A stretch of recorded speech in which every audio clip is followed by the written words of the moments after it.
যুবকদেরকে তো আমরাই তৈরি করছি। আমি যদিও দেশের স্বাধীনতা দেখি নাই, আমি দেখবো কোত্থেকা? ওই 4 তারিখের রাত্রে তো আমি ইংল্যান্ড থেকে কানাডায় যেতেছিলাম, আমি তো জমিনেই ছিলাম না, 39,000 ফিট উপরে ছিলাম। নামার পরে আমি শুনছি দেশ স্বাধীন হয়ে গেছে। ওই দিন থেকে আমার দিলে জন্ম নিছে।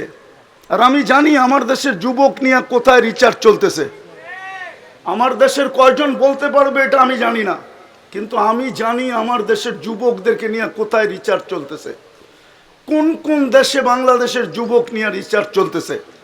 যে একটা দিন ছিল স্বপ্নে ভাবতে পারতো না, স্বপ্নে যদি কেউ কাজ করা ভাবতো যে উনি স্বপ্নে ভাবতেছে ঘুমের ভিতরে যে কাজ করা ফেলবে, তো উঠা দেখছে হ্যান্ডকাপ নিয়ে দাঁড়ায় আছে।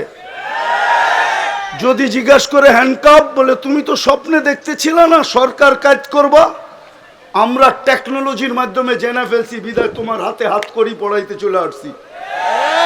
আমার দেশের যুবকরা স্বাধীনতা আইনা দিছে।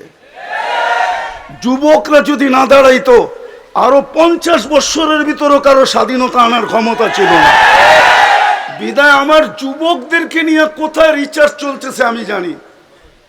আমি জানি পেন্টাগনের কোন কামরায় রিচার্জ চলতেছে। পেন্টাগন চিনো তোমরা? হ্যাঁ, পেন্টাগন তো চিনো না, ঠিক না?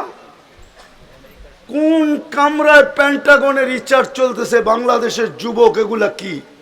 বিদায় আমার মিশনই হলো যুবক নিয়ে খেলা। নাইলে আমি গত বছর এখানে আসছিলাম রাত্র 1টার সময়। আমি জানছি আমি এইখানে আসবো কয়টায় জানেন? 8টার সময় জানছি আমি এইখানে আসবো। যদি আমি জানতাম তো আমি আসতাম না, কসম খোদার, আমাকে কেউ নিয়ে আসতে পারতো না। আমি জানছি 8টার সময় যে আমি এইখানে যেতেছি, কিন্তু আমি এর আগে জানতে ছিলাম আমি আরেকটা মার্কেট আছে ওইদিকে। কি মার্কেট জানি? সুলতান মার্কেট যাব, কিন্তু আমাকে বাইপাস করে এখানে নিয়ে আসছে। আমি জানলে আসতাম না, আমার আসার ইচ্ছা ছিল না।